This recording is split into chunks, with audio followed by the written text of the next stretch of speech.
तो last fight में हमने देखा था कि विंड मिल और लू फेंग के आपस में टकराव हो जाती है, जहां विंड मिल उससे बोलती है कि तुम अपनी पावर रिकवर कर लो, उसके बाद हम दोबारा फाइट करेंगे। जिसके बाद ये चीज़ बोल के वो वहाँ से चली जाती है। तभी हमें दूसरी साइड दिखाया जाता है मास्टर ली, मास्टर होंग और बाकी सभी कल्टिवेटर्स की फाइट, जो कि एक कल्टिवेटर ये देख रहा था। तभी हम देखते हैं कि एक दरवाजे से उसका सीनियर आता है और उसे वहाँ पर वो ग्रीट करते हुए बोलता है कि सीनियर आप आखिरकार यहाँ क्यों आए। जिसके बाद उस सीनियर बोलता है कि क्या तुम्हें कोई अच्छा फाइटर मिला जो बहुत ही ज़्यादा बेहतरीन हो। जिसके बाद वो कल्टिवेटर मास्टर होंग की तरफ देख रहा होता है, जहाँ हमें दिखाया जाता है मास्टर होंग एक कल्टिवेटर से फाइट कर रहे थे और उस कल्टिवेटर को भी वो वहाँ पर ही ख़त्म कर डालते हैं। जिसके बाद वो अपनी रैंक चेक कर रहे होते हैं, जहाँ पर उनकी रैंक 995 हो चुकी थी। जिसके बाद वो बोल रहे होते हैं कि मैं भले ही 1001 रैंक में आ चुका हूँ, लेकिन मुझे स्टिल अपनी रैंक बढ़ाती रहनी होगी, क्योंकि और भी कल्टिवेटर है जो अपनी रैंक बढ़ा रहे होंगे और कुछ ही समय बाद शायद मैं उन कल्टिवेटर से भी आगे चला जाऊंगा। अगर मैंने यहाँ पर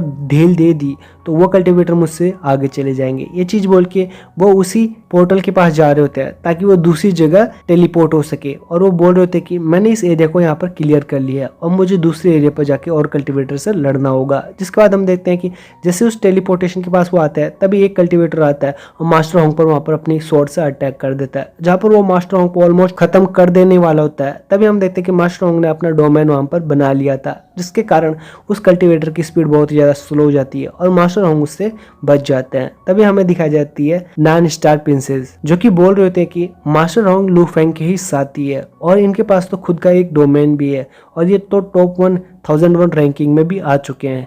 ग्रैंडफादर, क्या आपको लगता है कि आपका स्टूडेंट नाबिनी इसको हरा सकता है? जिसके बाद उसके ग्रैंडफादर बोल रहे थे कि तुम इसके बारे में चिंता मत करो, मैंने नाबिनी को खुद ट्रेन किया है और वो इससे कहीं ज़्यादा पावरफुल है। उसकी ट्रेनिंग कोई मामूली ट्रेनिंग नहीं थी, उसकी ट्रेनिंग सबसे ज़्यादा हार्ड ट्रेनिंग में से एक है। उसने बचपन से ही अपने सबसे स्ट्रॉन्गेस्ट एनिमी से लड़ा है, तो मैंने उसको इसी तरह ट्रेन किया है ताकि वो अपने किसी भी एनिमी को मार सके।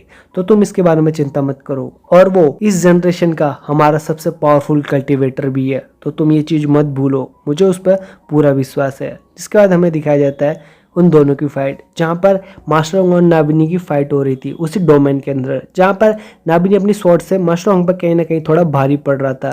जो स्वॉर्ड स्किल देखकर मास्टर होंग भी उससे बहुत ज़्यादा इंप्रेस हो जाते हैं और बोल रहे थे कि सच में इसकी स्वॉर्ड स्किल तो बहुत ही ज़्यादा लाजवाब है, अगर मेरे पास मेरा डोमेन नहीं होता तो ये शायद मुझे कब का हरा चुका होता। इसके बाद हम देखते हैं कि नाबिनी अपनी आइस पावर और स्वॉर्ड से मास्टर होंग पर भारी पड़ रहा था और उन्हें पीछे की ओर धकेल रहा था, लेकिन हम देखते हैं कि मास्टर होंग भी अपने डोमेन से उसको स्लो कर रहे थे और उसको भी कड़ी टक्कर दे रहे थे। जहां पर हम देखते हैं कि मास्टर होंग अपने छोटे छोटे डोमेन से उस पर अटैक करते हैं, लेकिन नाबिनी उसको अपनी स्वॉर्ड से काट देता है। तभी मास्टर होंग अपने डोमेन का इस्तेमाल करते हुए उसको उठा लेते हैं और दूसरी दीवार पर पटक देते हैं, लेकिन नाबिनी उस डोमेन को भी वहां पर काट देता है। लेकिन ये पावर देखकर वो ही सीनियर मास्टर होंग से इंप्रेस हो जाता है और बोल रहा होता है कि सच में ये कल्टिवेटर तो बहुत ही ज़्यादा लाजवाब है, इसको अपना डोमेन इस्तेमाल करना बहुत ही बेहतरीन तरीके से आता है। जिसके बाद हम देखते हैं नाबिनी और मास्टर होंग की फाइट, जहां पर वो दोनों एक दूसरे पर बहुत ही ज़्यादा खतरनाक हमला कर रहे थे और दोनों बहुत ही ज्यादा कड़ी टक्कर आपस में दे रहे थे। तभी हम देखते हैं मास्टर होंग अपनी रैंक देखते हैं, जो कि 995 से 996 हो गई थी और वो बोल रहे थे कि मुझे इसे जल्दी से हराना पड़ेगा वरना मेरी रैंक और नीचे हो जाएगी और मैं इस रैंक से बाहर हो जाऊंगा। जिसके बाद वो उस पर फुल पावर से उस पर अटैक करना स्टार्ट कर देते हैं। तभी सीन शिफ्ट होता है और हम देखते हैं मास्टर ली को, जिनकी रैंक 1102 होती है, जिसे देखकर वो बोल रहे थे कि मुझे बस एक कल्टिवेटर को और हराना है, जिसके बाद मैं इस लिस्ट में आ जाऊंगा और 1001 को हासिल कर लूंगा। जिसके बाद वो अपने पास वाले कल्टिवेटर को देखता है जो कि उनको मिल जाता है और बोल रहे थे कि तुम बस मेरा इंतजार करो। ये चीज बोल के वो उधर ही चले जाते हैं। तभी हमें दिखाया जाता है वही कल्टिवेटर जो कि मास्टर ली से लड़ने के लिए तैयार हो जाता है। तभी हम देखते हैं मास्टर ली उस पर अटैक करने वाले होते हैं, तभी एक पीछे से अटैक होता है और उस कल्टिवेटर को वहां पर ही खत्म कर देता है। ये चीज देखकर मास्टर ली भी बहुत ज्यादा हैरान हो जाता है। तभी हम देखते हैं उस कल्टिवेटर को जो सिर्फ अपने ओरा से ही मास्टर ली को नीचे की ओर धकेलना स्टार्ट कर देता है, जिससे हम देखते हैं मास्टर ली खुद बोल रहे थे कि मुझे तो इसके ऑरा से ही सांस लेना बहुत ही ज़्यादा मुश्किल हो रहा है। और वो उसकी रैंक चेक करने लगता है, जहां हम देखते हैं उस कल्टीवेटर की रैंक होती है रैंक 10, जिससे देखकर बबाता मिस्टर वू बहुत ही ज़्यादा हैरान हो जाते हैं और बोल रहे होते हैं कि ये तो 10 रैंक पर है, मास्टर ली जल्दी से यहाँ से भागो, ये पर्सन बहुत ही ज़्यादा खतरनाक है। जिसके बाद मास्टर वू बोल रहे होते हैं कि मास्टर ली के पास एक चांस है, क्योंकि ये कल्टीवेटर सिर्फ 1001 रैंकिंग के कल्टीवेटर्स को ही मार रहा है। जिसे सुनकर बबाता भी बोल रही होती कि ये तो बस किस्मत के भरोसे है। तभी सीन शिफ्ट होता है और हम देखते हैं लू फेंग को, जो कि अपनी रैंक देख रहा होता है जो कि 102 होती है, और वो बोल रहा होता है कि ये एग्जाम अब बस 1 घंटे के लिए और ओपन है, मुझे जल्दी से विंड मिल से मिलना होगा और उससे फाइट करनी होगी। जिसके बाद वो बोल रहा होता है कि आखिरकार तुम कहाँ हो विंड मिल।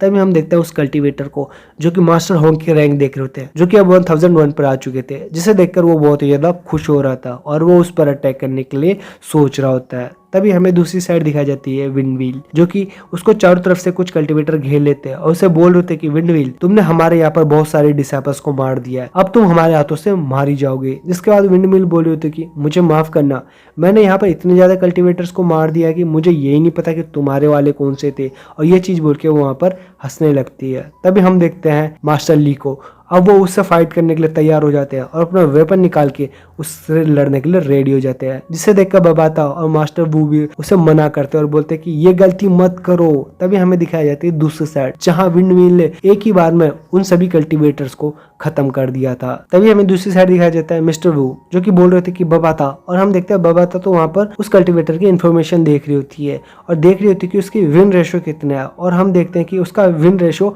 100% है, यानी वो अभी तक एक भी बैटल नहीं आ रहा। जिसे देखकर वो बोल रहे होते कि मास्टर ली की तो किस्मत सच में बहुत ही ज्यादा खराब है, इस बंदे ने तो अभी तक एक भी बैटल नहीं आ रहा, आखिरकार अब मास्टर ली का क्या होगा। तभी वो बोल रहे होते हैं कि अब लू फेंग और मास्टर होंग को ही अपना ध्यान रखना होगा, उन्हें यहाँ पर कोई भी गलती नहीं करनी होगी। तभी हम देखते हैं लू फेंग को, जो कि अपने उसी स्कैनर पे देख रहा होता है, बहुत से कल्टीवेटर उसके सामने होते हैं, लेकिन हम देखते हैं कि एक एक करके वो सारे कल्टीवेटर धीरे धीरे गायब हो जाते हैं। जिससे देखकर वो बहुत ही ज्यादा हैरान होता है और बोल रहे होता है कि इतनी जल्दी जल्दी आखिरकार ये कल्टीवेटर कहाँ मारे जा रहे हैं। तभी हम देखते हैं उसको एक आवाज आती है लू फेंग, और हम देखते हैं वो कोई और नहीं विंड मिल होती है, जो कि उसके पास आ चुकी होती है और उसे बोल रही होती है कि तुम आखिरकार मेरा ही इंतजार कर रहे थे ना, लो मैं आ गई। यही चीज दिखाते हुए ये एपिसोड यहाँ पर ही खत्म हो जाता है।